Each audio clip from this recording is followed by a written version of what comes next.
Welcome to our next video, our next interview in the series, Wonder Women Wednesday.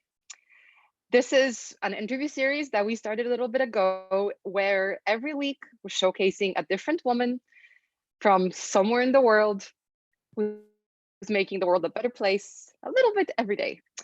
And today, joining me is the CEO and president of Upwardly Global, Jina, whose last name I don't want to butcher, so I'm not going to try. As an immigrant myself, I went through all the stages of no one can pronounce my name, to everyone's going to mispronounce it, to everyone's going to try to pronounce it correctly, to I just don't care. I'm Magda. So welcome, Jina. Thank you. Glad to be here. Very excited. And very So, honored to be one of the Wonder Women. You know what? You are Wonder Woman, so we're honored. The audience is honored. I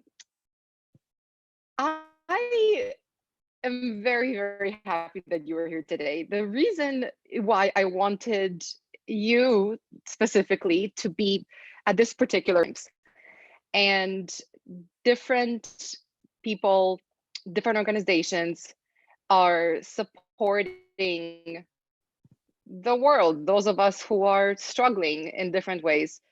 And I wanted to showcase what Upwardly Global is doing, in addition to, your specific individual contributions. And, this is near and dear to my heart. And I'm going to tear up a little bit just even thinking about this. So I learned about Upwardly Global quite a few years ago because, a mutual friend of ours, Pranav, / your board member, is a friend of mine, and he introduced me to the organization. When I moved to the US in 1992, I was 12 years old. My sister was 7.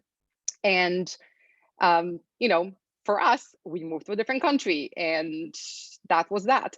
But my parents moved us here for a reason. It's because they wanted a better life for us. They came here with no English, no money, nothing lined up. I mean, my dad had a sister here, which is why we ended up in Chicago. So, we're forever grateful for her support. But, other than that, it was bleak. And for me, I never felt like anything was off. I had the best childhood in Poland. I had the best teenagerhood in Chicago. And it's only, in the past decade or so that my parents, I think, have finally found the comfort level to share some things that they went through. And the more that I hear, the more gut-wrenching it is to just hear how many sacrifices they made. And I'm even more fortunate and more grateful to what they've done for me and my sister. I mean, to put it in perspective, well, my dad worked several jobs. I mean, I hardly saw my dad for a few years because he was always working. During the day, he worked in construction. At night, he cleaned offices. My mom had a master's in special education from Poland. She was in a very senior role in the school where she worked. And we came to the US, and she ended up cleaning houses for $3 an hour. I mean, I am so proud of my parents, and I'm so grateful. Like, I cannot state how amazing they are enough. So sorry to hijack the interview, but they are the kinds of people that I wish would have had a service like Upwardly Global, which is where the company that you run, where you help people in that transition, refugees, immigrants. So when they come to America, they find jobs and they don't have to suffer as much as my parents suffered. Yeah. So thank you. Yeah. This is especially personal for me. Yeah. Thank you for sharing that story. And I think the sad part of it is it's not a unique story, right? Like, we hear this story day in and day out, and there are 2 million people in the United States who share that very same story. And so to put it in perspective, I think, globally today, we have more people on the move than we've ever had in human history. And the real driver of that migration is people are aspiring. They are aspiring for a better life. They're aspiring to be able to invest in education and livelihoods that they may not have access to where they are. And so we have more people on the move. But for us in the United States, sort of what does it look like when you get here? And what we know is that, you know, in the past 3 years, we have more people with, so 50% of immigrants coming into the United States legally today have a bachelor's degree or higher, right? So not only do we have more people on the move globally, but the people that are coming to the United States are more educated. And yet we have a system which basically says you've got to start from scratch and you've got to start from the bottom. And on the flip side, we've got an economy that absolutely needs the talent and the skills of every single person to be used to the maximum. And so for Upwardly Global, our mission really is to make that connection. How do we shift that narrative of needing to start from scratch to a narrative of your skills are valued and we have a place here for them? And how do we create those connections and how do we create that system for people like that? I think right now during COVID, that is most highlighted with our healthcare professionals. There are over 200,000 internationally trained doctors and nurses and other medical professionals in this country who are unemployed or working survival jobs.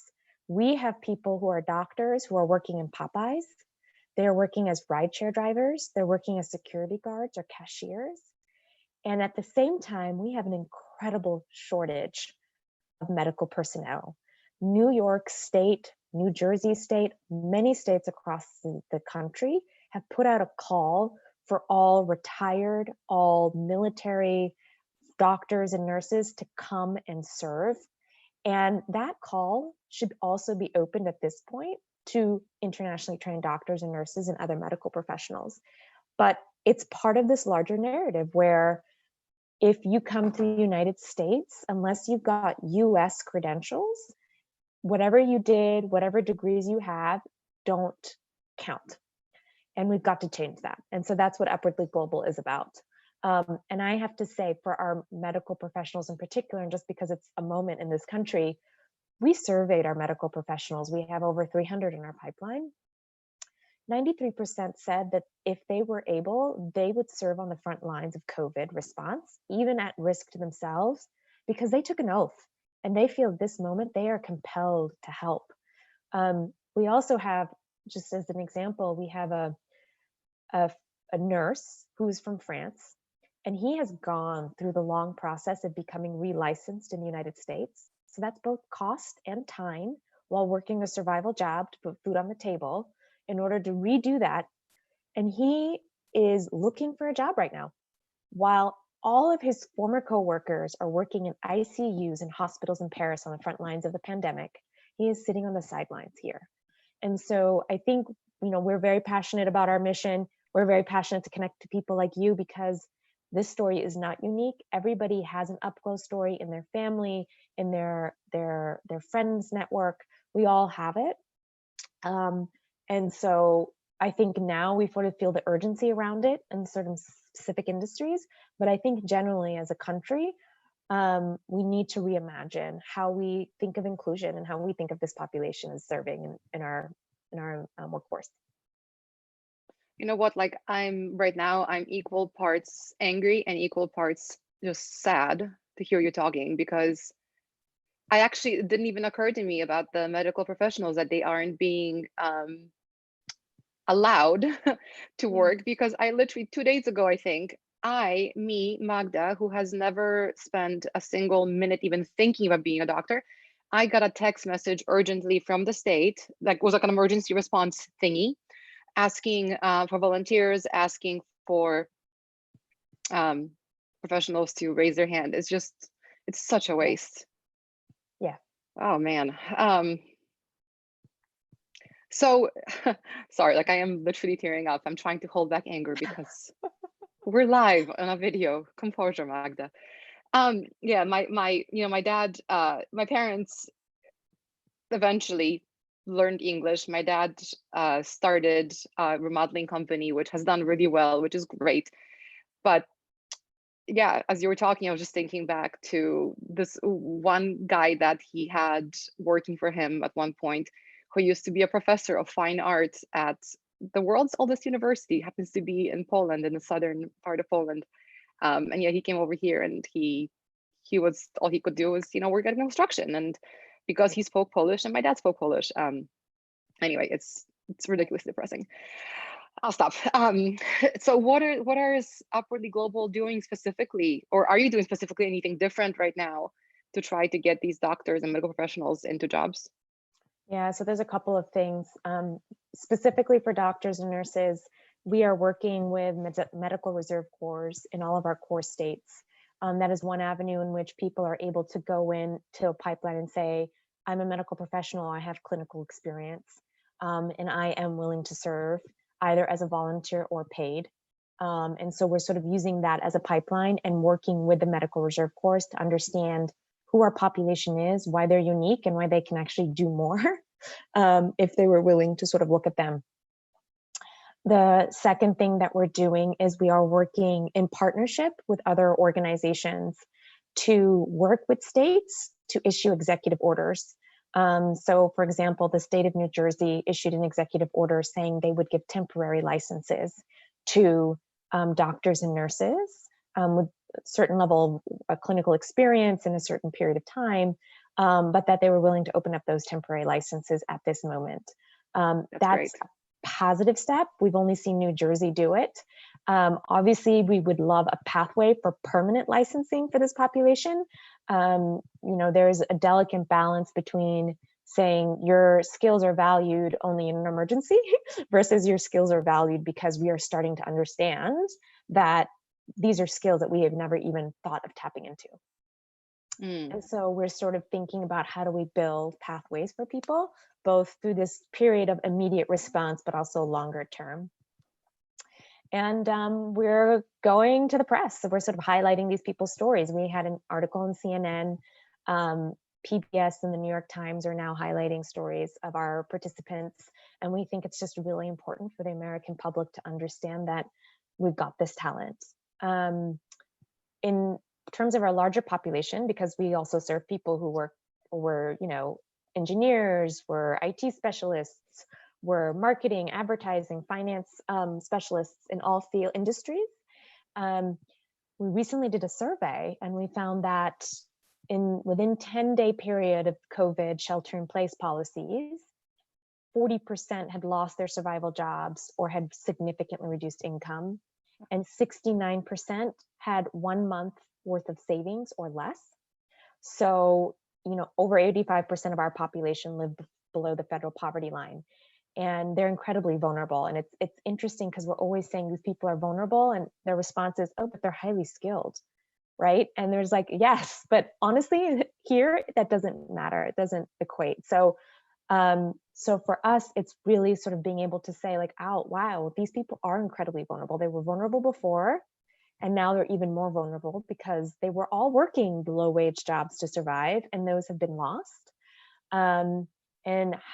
So for us, we're looking at, our work is to get people jobs. Our work is to help people get into jobs back in their industry, and really trying to do it at an apple to apples level. So if you were a CFO in your home country, you are very close to getting back to a job which is on a pathway to CFO here.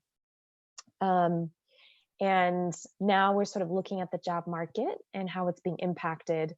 And we're sort of saying, are there other things that we can do that are meaningful around helping people get mid-skill level jobs so that they're in a job with a salary that's a professional level, but might not be at the level in which they were used to performing at. And then once the job market opens, they can step back up into that search. Because I think right now people are really just trying to meet their basic needs. And it's rough, and it's rough for a lot of communities. So those are some of the things that we're doing to pivot to really address the needs of our community. And you know what? You're hearing all around that people want to go back to normal. And then for every time that someone says that, you hear there is no normal anymore. Normal is going to be different. So I think the one hope that I have hearing you is because people, the temporary licenses, the advocacy, the publicity that your work, Upwardly Global's work is getting, hopefully that's going to lead to permanent change. Hopefully those temporary licenses will lead to people realizing this is talent that we should be utilizing. If nothing else, let's be selfish about it. You know what I mean? Right. So fingers crossed. Thank you. But what can people watching this video do? What can Joe Schmo Magda in Chicago do to help you guys and help your mission? Yeah. So, I mean, I think there's several ways to help our mission. One is to become knowledgeable about this community and become a champion so that you have a comfort level in speaking about the barriers that they face. And so, going to our website, watching our videos, getting onto our social media and things like that, just becoming aware and spreading that message. Because I think the other piece is this community is invisible and it's hidden and people don't know about it. And they get swept into either sort of just general like immigrants, and it's hard to sort of say actually they're immigrants and they are poor and they're low wage, but at the same time they have the capacity to hit the ground running and be so much more. And really what's blocking them is us, to opportunity. I think the second thing is volunteering. We do a lot of, for our community, having networks and building connections because they're already very isolated. They come to the United States often and they don't know anyone, and being able to get back into your industry, so much of it is knowing how to navigate it, knowing people who are in it. Even for doctors, in order to, if I said I was a doctor from Burma, we have 2 doctors from Burma who work in the kitchen of a sushi restaurant in New York City, and they're saving up money to take the USMLE, which is an exam that they would need in order to apply for residency. And then if they did 3 years of residency, they would be doctors in the United States. But in order to apply for a residency program, you also need to know a doctor in the United States who is willing to help you get clinical experience, so that you can apply. So for our community, being able to connect with other people who are in various industries, as mentors, to provide informational interviews, that kind of volunteering is actually, it can unleash people's power in a significant way. Like all nonprofits right now, we're looking for donations to continue our work and making sure that we can pivot and respond to the crisis at this time. And yeah, and I think just, providing that kind of support to the organization is helpful. So volunteering, financial support, and just spreading the word. Yeah. So it's Upwardly Global is the organization. I will make sure that when we share this video and in the notes of the video below, if you're watching this, please scroll down and click on Upwardly Global's website to learn more about them and to support them. So yeah, thank you very much for that. I mean, this session is supposed to be about you and is about you, it's about your work, but I just feel like what you guys are doing is so important that we need to focus on that first and get the support that we can get in these tough times. I mean, the only way we're going to get through it is if we all support each other right now. Absolutely. And I also think just for our doctors and nurses, like, it's interesting, we've never thought of our jobs as life-saving, but I think we're at a moment where we think like what we are doing is life-saving. And if we need to get more doctors and nurses and other medical professionals out there in order to be saving lives, and they're raising their hands and they're saying we're willing to do it, and they're just not being picked. Yeah. Okay. We will do what we can to support you. Starting with the interview today, I hope that we get some awareness for Upwardly Global. So thank you very much, Jina. I'm wondering, you're talking about with such passion about Upwardly Global and what you do. You clearly are in the right job for you. How did you get here? Yeah. So I think there's sort of 2 journeys. There's the personal journey and then there's the professional journey. The professional journey was, I have spent the past 15 years working internationally at a global level around helping displaced populations, so largely refugees, integrate into the workforce. How do they build a living and how do they survive? So, a refugee is a refugee on average today for 20 years. Wow. About 11 years ago, that was 9 years. So you're talking about entire generations of children growing up in refugee camps and in urban slums. And you're also talking about larger and larger flows of refugees. So if you just look at the Syria crisis, so I was working in Jordan and Lebanon during the Syria crisis. I also worked in Jordan during the Iraq crisis. And these are, in Lebanon, 1/4 of their population over a year of Syria, the Syria crisis starting, were Syrian refugees, 1/4. Like, I can't imagine the United States absorbing that many people. And what does that do to an economy? And how do you build back an economy with strength by integrating this workforce and seeing them as an asset? So I spent basically 15 years working with United Nations, the World Bank, and other institutions on how do you integrate not only immediate humanitarian response, but also do you also integrate longer term thinking around economic integration? And so when I came to the US, and well, from the US, but after our recent elections, I think a lot of us that were working internationally felt that we needed to invest back in our own communities, and found Upwardly Global, which does exactly that. It's about how do you integrate newcomers into the economy so that it's a shared prosperity for all. And my God, like, that's, how hard is it to sell that idea? And so that's sort of the professional journey. The personal journey is that, my mom was a highly skilled. She had a master's degree from India. She came to the United States through an arranged marriage. My dad was abusive, and so eventually she left that marriage, and she had to raise 4 girls on her own. And we were at that point, my twin sister and I were 2 years old, and then my other sisters were 7 and 8. And her degree wasn't recognized, right? So she actually eventually went back to school, and almost 0 credits transferred. And she wasn't able to find a job. So she worked 3 survival jobs to put food on the table. And we were poor. We lived below the federal poverty line. And so we struggled. And I think what was different was that my mom highly valued education. And she had a lot of like normative skills around how do you set goals, and how do you ensure time management, things that how do you love to read, like things that she was able to transition to us because she was somebody who had invested in her education in India. And so I think, for me, just growing up and sort of realizing, wow, my mom is so strong, working 3 jobs and putting food on the table and raising us on her own. And then growing up to realize there are some real structural barriers that prevented my mom from succeeding. And not only was it like a lack of recognition of credentials, was it bias against people who have international foreign experience? Was it not having the networks or the soft skills to really be considered competitive in a US market?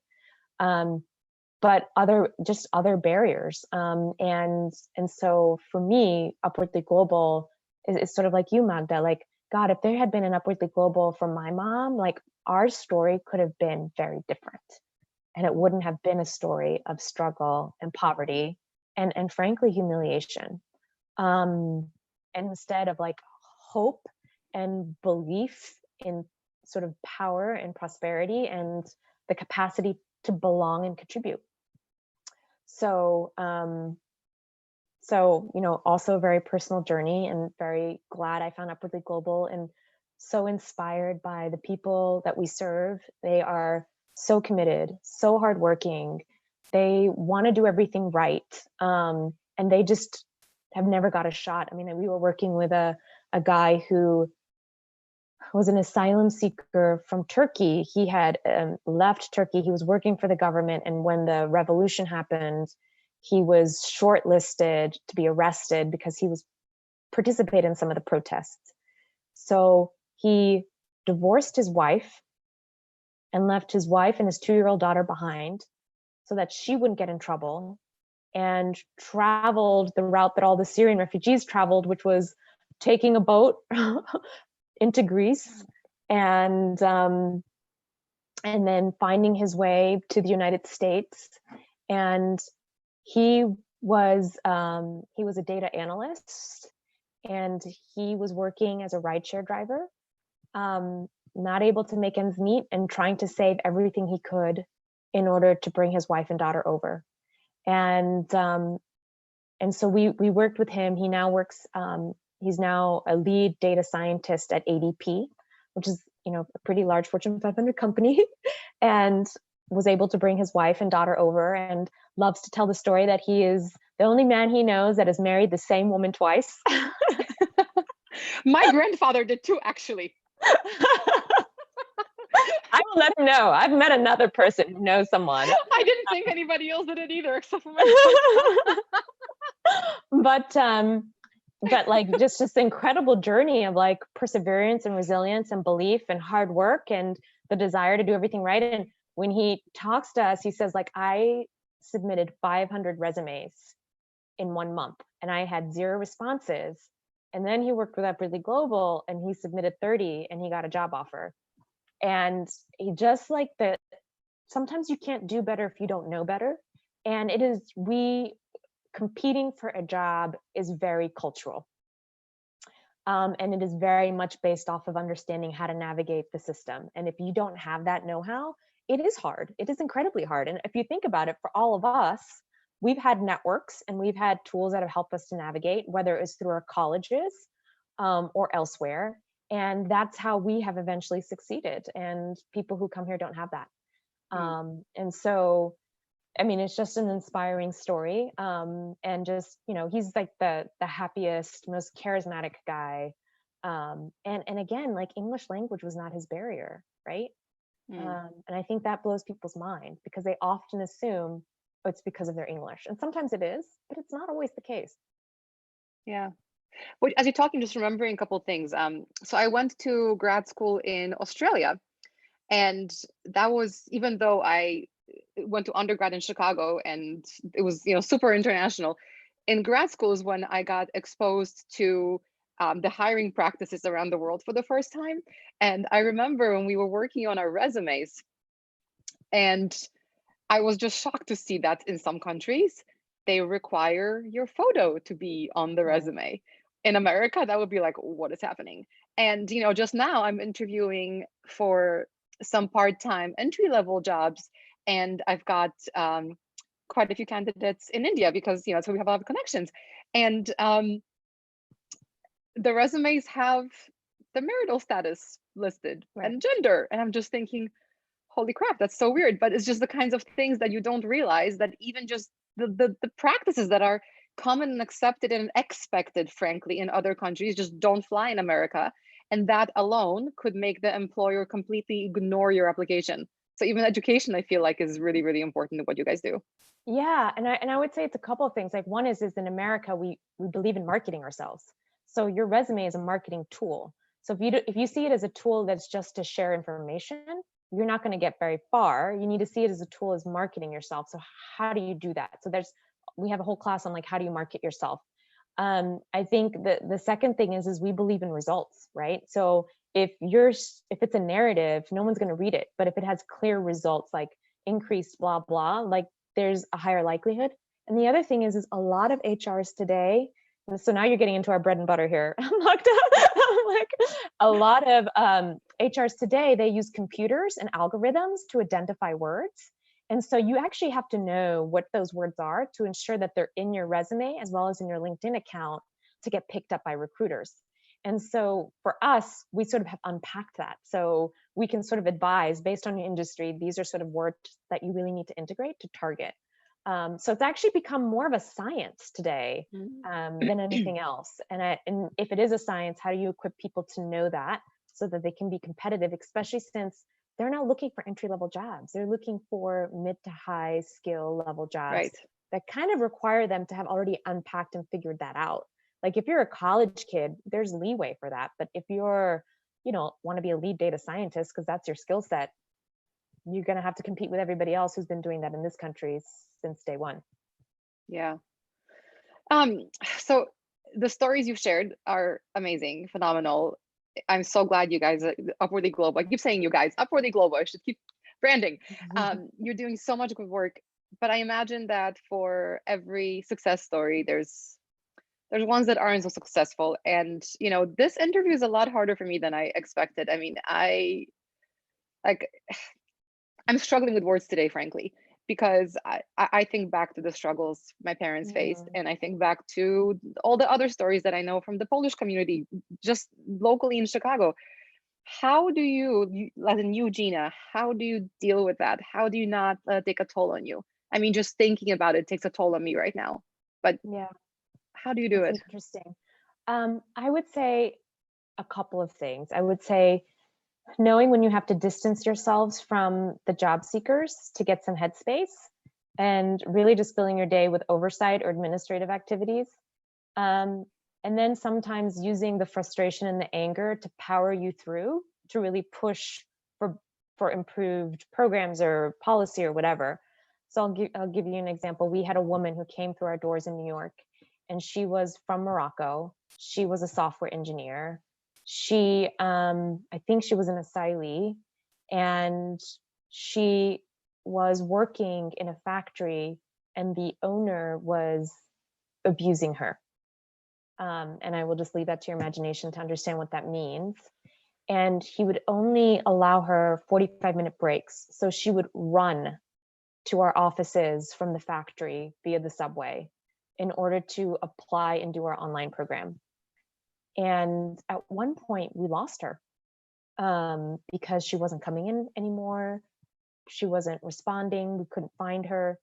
And that, I think, really made me angry as hell. I was like, how can we lose these women? Because there are, I would say, a number of women in our program who are incredibly vulnerable, who are either experiencing domestic violence and trying to get out, and or who are in exploitative places because they're surviving on their own in a big city.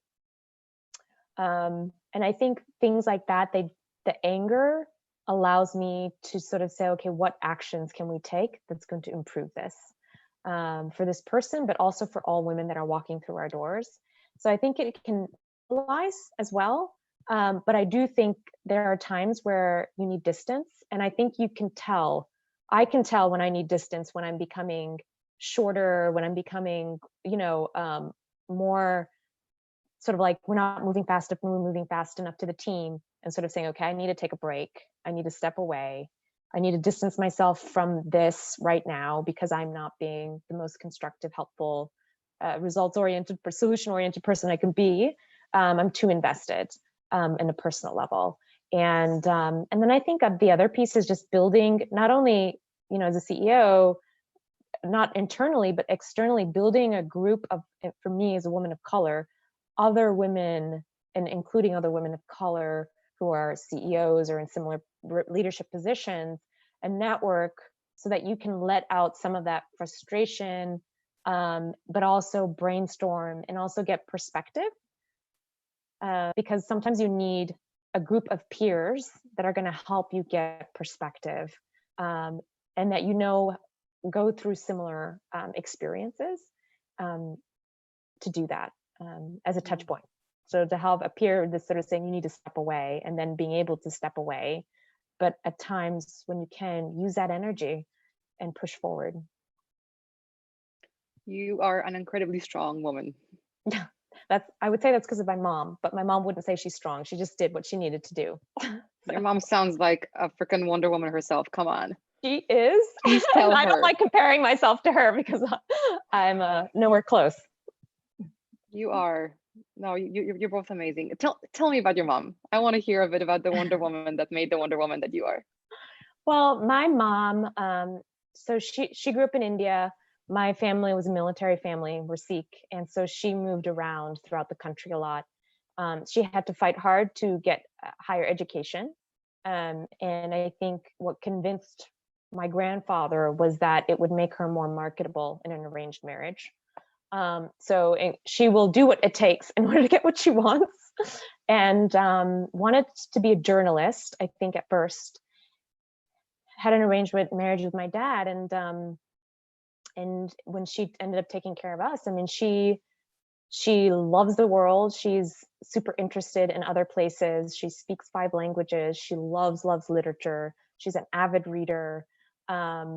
And sort of that just curiosity and that hunger for learning and is just a part of, I think, her and our experience growing up. And but also just very sophisticated and humble. So I was working in Morocco in the rural villages in the high Atlas Mountains, and my mom came out, and everybody on the team were Moroccans from the villages, and my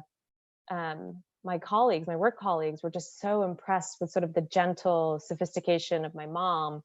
And I was like, really? Because I don't see her that way, right? I'm just so used to the way she is, like having them sort of say like, she's so smart and she's so curious and she's so tolerant, I think was a big thing, right? Like tolerant of differences, including differences in culture, and allowing people to feel safe to be different, but also incredibly feisty when she felt like something was wrong. So yeah, that's just a little bit about my mom. So why don't you think that you compare to her? I mean, it sounds like you're both pretty freaking amazing. Well, in the good sense, she's feistier. So it's actually a benefit for me in my job, not to be as feisty Okay. as she is. She would not be diplomatic, and I don't think she could work in a bipartisan organization. I think I'm like your mom then. Yes, it wouldn't work. I don't hold back. Exactly. And I have 2 kids and she had 4, and she raised us really by herself. And I struggle with just my 2. And I just think every day, like, oh my God, I don't know how my mom did it, because I can't manage with 2. So I know for sure she's got some stuff that I don't have.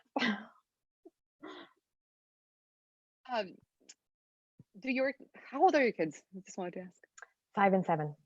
5 and 7. Okay, so they haven't gotten to the stage yet where they're following in mom's footsteps and saving the world. Not yet. Not yet. Although we do teach the lesson of giving those who have more, give to those who have less. And so that's a concept. We also, in New York, we have a lot of homelessness. So we do talk about homelessness and the people we see that are homeless in our community, and talk about like the intersection between race and homelessness at the level of like a 5-year-old, but it's possible. You could actually talk about these topics. So just because I want them to know that these people are part of their community. They're not like the other. They're not just people that you ignore. They're actually people that are part of your community, and you are allowed to talk to them and ask them questions, that kind of thing. So you lived all over the world, and you said before with your family, also when you were growing up, you were moving a lot. When I came to the US, it was bad timing. It was bad timing of Polish jokes, unfortunately, in this area. And let's just say especially the first year was pretty tough, especially because I didn't speak English and completely different culture. I mean, I'm stronger for it now, but it sucked, to put it mildly. I think kids these days are actually a lot better than my generation was. And that gives me hope for the future. But bullies will always exist. Intolerance, unfortunately, is not completely wiped out. What advice do you give to parents, especially I think tweens and teens, in those years where we do form these stronger opinions and we become more vocal about expressing them? What advice do you give to them so that the next generation maybe has an easier time, both as kids and as adults coming into this country? I think for parents, it's really like don't be shy to have critical conversations, right? Like I think we need to engage our kids in conversations, and we need to test assumptions, and we need to be proactive. And for a lot of parents, we talk about teachable moments. Like we have to create and take advantage of teachable moments, and that also means we have to be better observers of what's going on around us, but also better listeners. I think the other thing especially with the older kids, is you have to create a space where they don't feel like they will ever be judged for anything that they say or that they do. And so you have to be very thoughtful about how you frame a conversation so that they feel like, okay, if I say, well, I don't know, all the Black kids are the ones in school who like get in trouble. And then, I don't know, maybe there's a reason for that. Right. So if I'm a kid that says that, I can't be scared to say it out loud. Like you want them to say it out loud, but you also, they have to feel like it's safe and it's a non-judging space. And that really takes a lot of energy for parents on how you frame the conversation and the relationship. So I think there's a piece to that as well. And I think, so, you guys do specialize in coaching. I mean, I think a lot of it is also, thinking of it as coaching, right? How are you guiding your children through conversations and relationships by coming from a place of wanting to empower them? And that means giving up a little bit of control. I do think the benefit of being a parent, though, versus a coach is you can set expectations and children will legitimately abide by expectations. So if you say, I expect that, we listen to everybody's perspective. Children will, and if you mimic it, children will eventually learn that that's what's expected of them, even if they're older. And so I think just saying these are the expectations, and these are the proof points I create in a day to demonstrate them. But I'm also going to coach and engage you in hard conversations because you're interacting in this world today. And honestly, in the United States, I mean, there's a lot of stuff you can talk about, right? It's, whether it's, do we call it the Chinese virus, right? Or we call it the coronavirus. There's a whole conversation you could just have about that with your kids and why people might feel that way. Leading by example sounds like a very good way of doing this. Jina, this has been really inspirational for me and really, really hard. I cannot stress how surprised I am at my own reaction and just my own kind of flooding back of memories and appreciation that I have for my parents, for my family, and for you and for your team and for Upwardly Global and all the volunteers that are making the transition to America easier for this generation. My hope is that people watch this and all your other interviews and that they donate and volunteer and spread the word, because this is the kind of work that we need right now. I think the more ways we can figure out to be inclusive and united, the better hope there is for us for literally survival of. That's right. Yeah, man, it's a tough day today. Jina, thank you so much. You are a Wonder Woman. Thank you. Such a pleasure. You are. And I thank you so much. And please tell your mom that she's a Wonder Woman. She sounds like a Wonder Woman. I will. She definitely is. What's her name? Satinder. Which is a name you can't pronounce. Yes. You know what? It's funny. So I'm Magda, but I've been everything from Magda to Magda to Majda to Magder. Like, I just don't care. But it's so funny how I'm sensitive to others. Anyway. Thank you, Jina's mom. Thank you so much. You're a Wonder Woman too.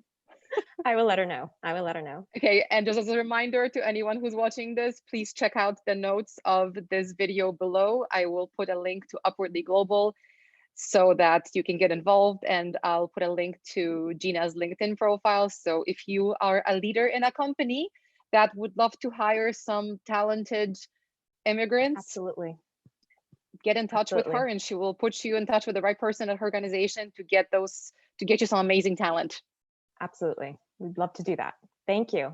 Thanks for your support, everyone. And we will see you here next week with another Wonder Woman. Bye. Bye.